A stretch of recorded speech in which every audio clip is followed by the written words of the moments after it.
W, Radio Avenue Web, la web radio consacrée à l'actualité citoyenne de la Côte d'Ivoire. Bonjour à tous et bonjour à toutes et bienvenue à ce 78e numéro de Radio Avenue Web. C'est la web émission consacrée à l'actualité de la Côte d'Ivoire que nous réalisons et nous révisitons chaque semaine avec notre équipe. Et c'est sur le premier site ivoirien d'information de proximité, avenue225.com. http://avenue225.com. Israël Yoruba. Le journal de Suika Office est dans moins de 5 minutes. Dans cette tranche d'actualité, les faits, les événements forts de la semaine dernière qui ont fait la une en Côte d'Ivoire. Et juste après, c'est plutôt la revue de presse, la revue des unes des médias étrangers au sujet de la Côte d'Ivoire que Cynthia Eligé nous révélera. Et c'est dans la rubrique Ivoire Buzz. Et dans la deuxième partie de cette web émission, nous accueillerons l'invité de la semaine. Et cette semaine, nous observerons une minute de silence. C'est le titre du projet de court-métrage initié par le réalisateur Armand Bré. C'est d'ailleurs lui que nous accueillons. En fin d'émission, on parlera de téléphone portable et ce sera Judith Daillé qui nous dira comment le Xperia X2 est intéressant pour les Ivoiriens.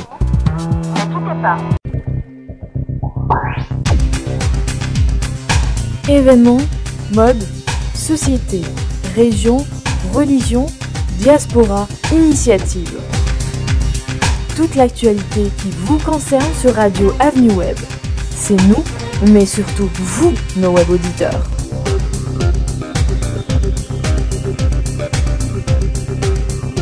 www.avenue225.com. Comme annoncé, c'est l'heure de la tranche d'actualité. Bonjour, je suis Kaofi. Avec toi au pas de course, nous allons passer en revue toute l'information forte des 7 derniers jours à Abidjan ainsi que dans les autres régions de la Côte d'Ivoire. Le président Alassane Ouattara au sommet du G8 à Deauville sur invitation de la présidence française, le numéro 1 ivoirien plaide pour un appui financier à la relance. Guillaume Soro reconduit au poste de Premier ministre et il aura la lourde charge de former le nouveau gouvernement ivoirien. Le Front populaire ivoirien décline l'offre d'entrée dans le futur gouvernement et pour ses conditions. Peut-on parler de réconciliation en Côte d'Ivoire alors que l'opposition n'existe plus? Non, et pour Mia Kaoreto, le secrétaire général du FPI, les beaux discours des nouvelles autorités ne peuvent en rien cacher la réalité sur le terrain. Et puis comme à chaque session, l'actualité des régions viendra refermer les portes de cette édition. Bonjour à tous et à toutes et bienvenue sur www.avenue225.com. La Côte d'Ivoire a besoin de 15 à 20 milliards d'euros pour les 5 prochaines années, a déclaré le président ivoirien Alassane Ouattara alors qu'il séjournait en France à l'occasion du sommet du G8. Ces chiffres correspondent à l'évaluation de son programme de gouvernement et il entend donner la priorité à la relance économique, à la réduction de la pauvreté et à la réconciliation. Alassane Ouattara plaide pour un partenariat avec le G8 afin de faire sortir le pays du marasme économique. Ici en Côte d'Ivoire, l'heure est à la formation d'un nouveau gouvernement et pour le moment, seul le nom du Premier ministre est connu. Il s'agit de Soro Guillaume qui a été reconduit à ce poste et celui de ministre de la Défense par Alassane Ouattara. Sur les raisons de cette décision, voici les explications qu'il a données à nos confrères de France 24 et RFI. Guillaume Soro fait un excellent travail et il sera reconduit dans ses fonctions. Donc il sera Premier ministre et de ministre de la Défense. C'est ça. Donc nous sommes en accord avec le président Bédié pour le faire. Mais on se souvient qu'entre les deux tours, en novembre dernier, vous avez promis la primature au PDCI. À quel moment tiendrez-vous votre promesse? Mais écoutez, moi j'en discute avec le président Bédié. Le PDCI, c'est Henri Konan Bédié. J'en discute avec lui et nous considérons que Guillaume Soro fait du bon travail. Que la situation est encore fragile et que nous avons besoin de lui et nous souhaitons qu'il continue et il a accepté de continuer. Soro Guillaume doit former donc un gouvernement de large ouverture à défaut d'employer le mot politiquement correct de gouvernement d'union nationale. Il ne pourra pas compter sur le Front populaire ivoirien qui décline l'offre d'entrer dans le futur gouvernement et le professeur Mamadou Koulibaly justifie ici ce choix. L'Afrique n'a pas besoin de gouvernement d'union. Et lorsque l'on va aux élections, qu'il y en a un qui gagne, ma philosophie, c'est qu'il prenne l'entièreté du pouvoir, il l'assume complètement pendant la durée de son mandat. Aujourd'hui, si l'on veut aller à la réconciliation, le gouvernement d'union n'est pas forcément la solution. Il faut déjà renoncer à la vengeance justicière là et permettre que l'opposition s'organise et que l'opposition ait le droit d'exister. En étant dans l'opposition, nous pouvons contribuer à la réconciliation. Il faut laisser de côté la vengeance politique, c'est donc la logique du FPI qui demande la libération des camarades emprisonnés et l'abandon des poursuites judiciaires. Le professeur Mamadou Koulibaly se veut clair, il ne s'agit pas de préalable, mais d'un appel au chef de l'État à faire un geste dans le sens de la réconciliation. Ce n'est ni le moment ni l'heure de poser des conditions, peut-on entendre au RHDP, et voici la position de la coalition exprimée par le professeur Alphonse Djedjemadi. Il pose des conditions là où il ne faut pas en poser. Nous pensons que la nécessité du gouvernement d'ouverture a été acquise lors du dernier CPC, avant même le premier tour de l'élection présidentielle. C'est un engagement de campagne de chaque candidat et en tout cas du président Ouattara. C'est une exigence de la communauté internationale pour aider la Côte d'Ivoire à rassembler tous ses enfants. Ce n'est pas le lieu de poser des conditions inadmissibles. Peut-on parler de réconciliation nationale en Côte d'Ivoire alors que l'opposition n'existe plus? Non, et le secrétaire général du FPI tire la sonnette d'alarme. Insécurité, menaces de mort et intimidation sont le lot quotidien des militants de l'ex-parti au pouvoir. Il faut donc penser à protéger tous les Ivoiriens et les membres du FPI. Il le faut car au FPI, les craintes et la peur sont encore présentes et pour Miaka Oreto, les discours des nouvelles autorités ne peuvent en rien cacher la réalité sur le terrain. Nous notons malheureusement qu'à ce jour, il y a un peu un déphasage entre le discours officiel et la réalité du terrain. On ne peut pas parler de réconciliation pendant que, à l'intérieur du pays et même à Abidjan, certains de nos compatriotes se trouvent encore cloîtrés dans leur maison parce qu'ils ont peur pour leur sécurité. Je crois que c'est un défi important et le président Ouattara lui-même il en est hautement conscient. Je crois qu'il y a un besoin de rationalisation qui s'impose dans la matière. Ce n'est pas qu'à Abidjan que ces choses se passent. À l'intérieur du pays aussi, dans nos départements, il y a que les populations sont aujourd'hui cloîtrées. Il ne se passe pas de jour où on ne vous appelle pour dire que tel chef de village a été ligoté, on l'a chicoté et on exige qu'il donne 50 000 francs avant de le relâcher. La compagnie ivoirienne d'électricité ne pratique pas de facturation abusive, c'est du moins ce que soutient le directeur d'exploitation de la région d'Abidjan de la CIE. Ngonien Kwaku Kwasi affirme en outre que la facturation actuelle prend en compte l'historique de consommation de chaque client. On n'a pas fait de facturation abusive lorsque nous sommes en situation de crise où nos collaborateurs ne peuvent pas se rendre sur le terrain pour faire le relevé des index. En ce moment-là, on fait la facturation par index estimé. Et c'est ce que nous avons fait pour les factures du mois d'avril, où pendant le mois d'avril, personne n'avait pu sortir pour travailler. Cette facturation prend en compte l'historique de consommation du client. Les 6 dernières factures, la machine fait la moyenne et c'est à partir de cette moyenne-là que la facture est calculée. Donc sur cette base, en principe, tous les clients qui sont restés chez eux, qui ont conservé leurs habitudes de consommation, devaient avoir des factures identiques. Le problème peut se poser pour ceux qui se sont déplacés, mais ça ne devait pas poser de problème puisque cette facturation sera régularisée au mois de juin pour ceux qui ont été facturés en avril et au mois de juillet pour ceux qui ont été facturés en mai. Donc nos clients restent vraiment sereins, il n'y a pas de facturation abusive. À présent, l'actualité de nos régions.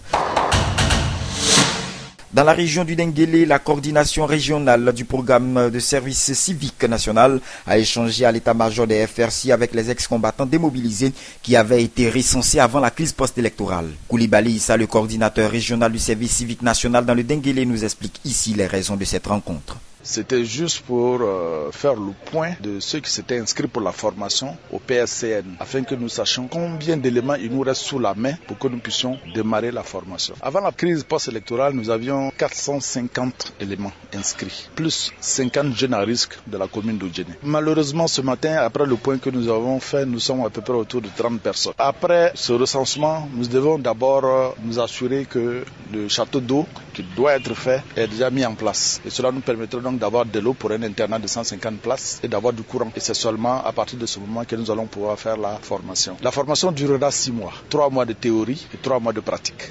Les producteurs de l'ANACAD, membres de la coordination des producteurs de cajou de Côte d'Ivoire, sont mécontents des prestations des différentes structures de régulation et fêtières de la filière ANACAD.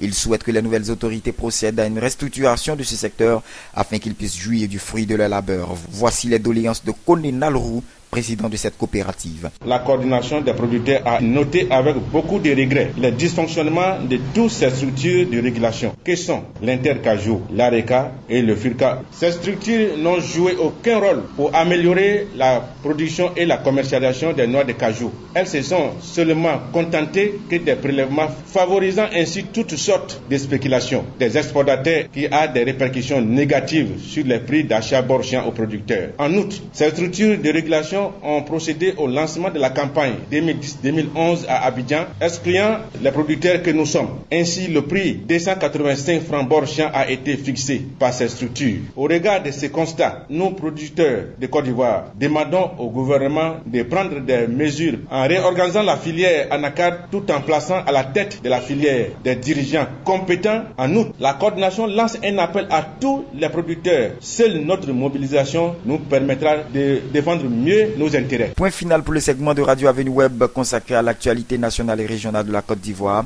À la semaine prochaine et ne manquez pas de suivre le fil de l'information sur notre site www.avenue225.com. À la semaine prochaine, Suika Ofi. Bonjour Cynthia Lidje. Bonjour Yoro, bonjour chers web auditeurs. C'est l'heure d'Ivoire Buzz, la revue de presse des médias étrangers, et avec toi cette semaine, un seul sujet à l'ordre du jour. Oui Yoro, la fin de la guerre, l'investiture d'Alassane Ouattara. Dans un tout autre registre, la Côte d'Ivoire fait parler d'elle dans les Canaries étrangers, avec ce rapport accablant qui met en accusation les partis en conflit.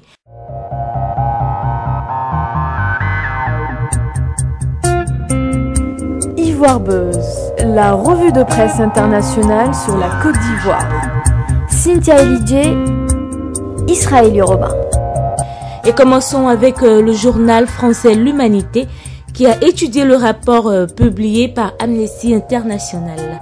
Un rapport sur les violences perpétrées en Côte d'Ivoire depuis le deuxième tour de l'élection présidentielle du 28 novembre 2010. Résultat de 6 mois d'enquête sur le terrain, le rapport décrit des exactions commises dans la ville d'Abidjan et dans l'ouest du pays par les forces pro-Gbagbo, mais aussi par les FRC, les forces fidèles à Alassane Ouattara, écrit le journal. Et d'ailleurs, sur ce point, l'Humanité titre « Ouattara et l'ONUCI en accusation ». Le rapport d'Amnesty International est très critique, écrit l'Humanité, qui a décidé de s'étaler sur les crimes imputables au camp d'Alassane Ouattara, tout juste investi président le samedi 21 mai.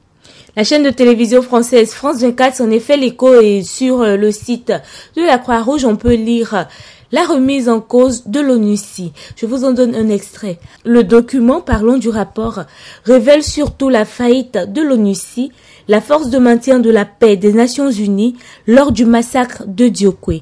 Les casques bleus disposent en effet d'une base à 1 km du quartier Carrefour où 817 civils ont été assassinés par les combattants pro-Ouattara. Cependant, Radio France Internationale, dans une de ses éditions le jeudi 26 mai, révèle que face à ces accusations, l'opération des Nations Unies ne s'est pas laissée faire et s'est défendue.